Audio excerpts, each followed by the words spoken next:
Ester, capítulo 1. O banquete do rei. Estes acontecimentos ocorreram nos dias do rei Xerxes, que reinou sobre 127 províncias, desde a Índia até a Etiópia. Do trono real na fortaleza de Suzã, Xerxes governava seu império. No terceiro ano de reinado, ofereceu um banquete a todos os seus nobres e oficiais.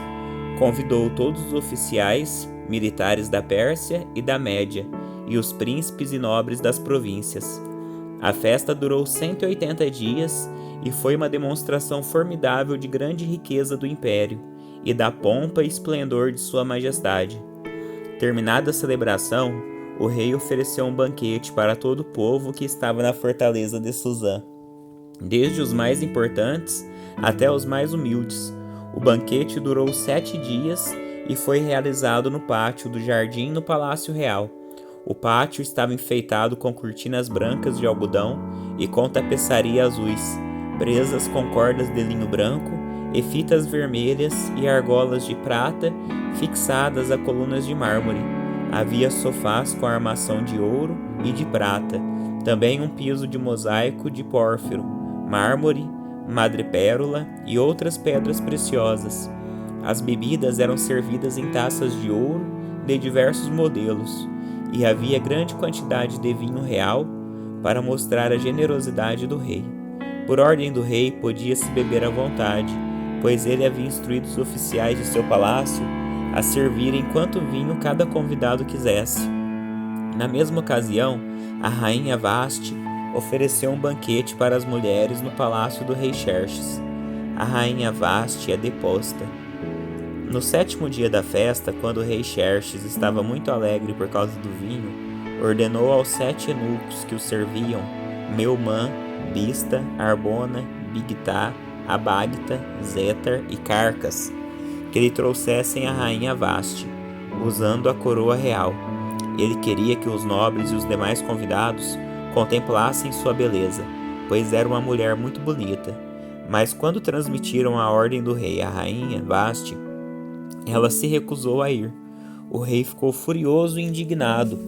Então o rei consultou seus sábios, que entendiam das leis e dos costumes dos persas, e aos quais ele sempre pedia conselhos.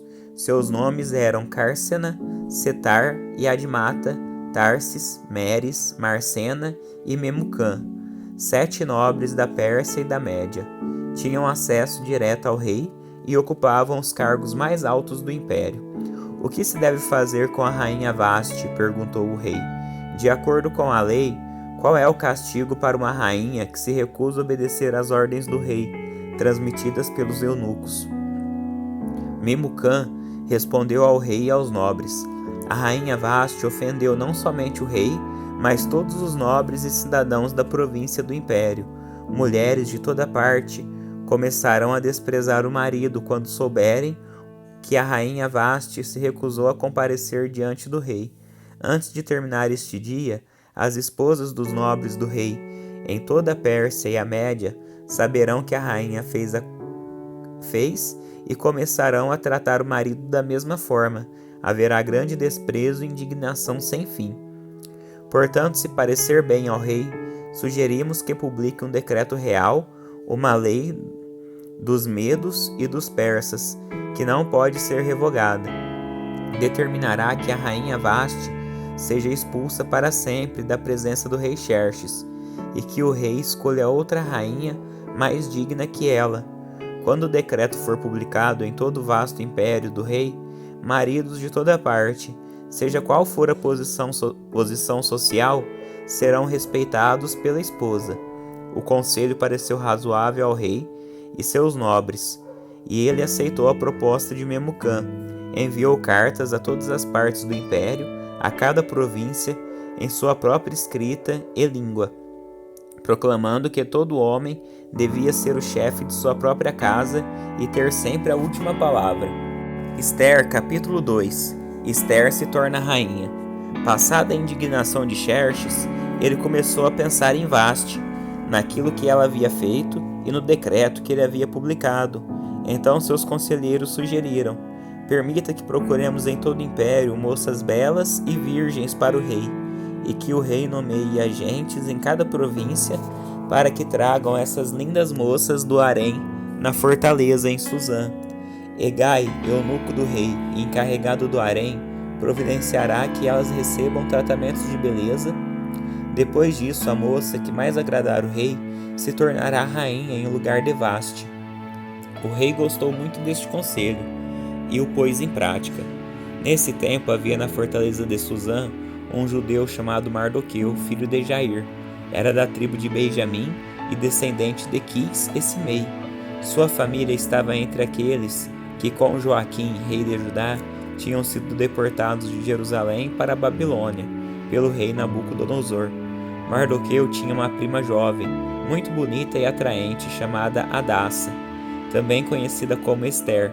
Quando o pai e a mãe de Ester morreram, Mardoqueu a criou como sua própria filha. Como resultado do decreto do rei, Ester e muitas outras moças foram trazidas ao palácio real, na fortaleza de Suzã, e colocadas sob os cuidados de Hegai, o encarregado do harém. Hegai ficou muito impressionado com a beleza de Ester e a tratou com bondade. Sem demora, providenciou que ela recebesse comida especial e tratamentos de beleza. Também lhe designou 7 moças escolhidas do palácio real e a transferiu com as jovens para o melhor lugar do harém. Mardoqueu havia instruído Ester a não revelar a ninguém sua nacionalidade nem a origem de sua família. Todos os dias Mardoqueu caminhava perto do pátio do harém para saber notícias de Ester e descobrir o que estava acontecendo. Antes de ser levado aos aposentos reais, cada moça recebia os 12 meses prescritos de tratamento de beleza, 6 meses com óleo de mirra e 6 meses com perfumes e cosméticos. Quando chegava sua vez de ir aos aposentos reais, podia escolher do harém as roupas e as joias que quisessem. À tarde era conduzida aos aposentos reais e na manhã seguinte ia para outra parte do harém, onde moravam as mulheres do rei. Ali ficava sob os cuidados de Saasgás, eunuco do rei, encarregado das concubinas. Ela não voltaria a se encontrar com o rei, a menos que ele tivesse gostado muito dela e mandasse chamá-la pelo nome. Ester era filha de Abiail, tio de Mardoqueu. Mardoqueu havia adotado Ester, sua prima mais nova, como filha. Quando chegou a vez de Ester se apresentar ao rei, ela aceitou o conselho de Hegai, eunuco encarregado do harém. Não pediu nada além do que ele sugeriu e agradou a todos que o viram. Ester foi levada ao rei Xerxes no palácio real no mês de dezembro, no 7º ano de seu reinado. O rei gostou mais de Ester que de qualquer outra moça. Agradou-se tanto dela que pôs a coroa real sobre sua cabeça e a declarou rainha em lugar de Vaste. Para comemorar a ocasião, ofereceu a todos os seus nobres e oficiais um grande banquete em homenagem a Ester. Declarou aquele dia feriado em todas as províncias e distribuiu presentes generosos para todos. Mesmo depois que todas as moças haviam sido transferidas para outra parte do harém e que Mardoqueu tinha se tornado um dos oficiais do palácio, Ester continuou a manter em segredo sua nacionalidade e a origem de sua família. Ainda seguia as instruções de Mardoqueu, como havia feito quando vivia sob seus cuidados. A lealdade de Mardoqueu ao rei. Certo dia, quando Mardoqueu estava de serviço junto à porta do palácio real, 2 eunucos do rei, Bigtaná e Teres, guardas da porta dos aposentos do rei, se indignaram com Xerxes e conspiraram para matá-lo. Mardoqueu, porém, soube do plano e transmitiu a informação à rainha Ester, que contou ao rei em nome de Mardoqueu. Quando o caso foi investigado e descobriu-se que o relato de Mardoqueu era verdadeiro, os 2 homens foram enforcados. Tudo isso está registrado no livro da história do reinado do rei Xerxes. Ester, capítulo 3. A conspiração de Amã contra os judeus. Algum tempo depois, o rei Xerxes promoveu Amã, filho de Amedata, o Agagita, e lhe deu posição de autoridade sobre todos os nobres do império.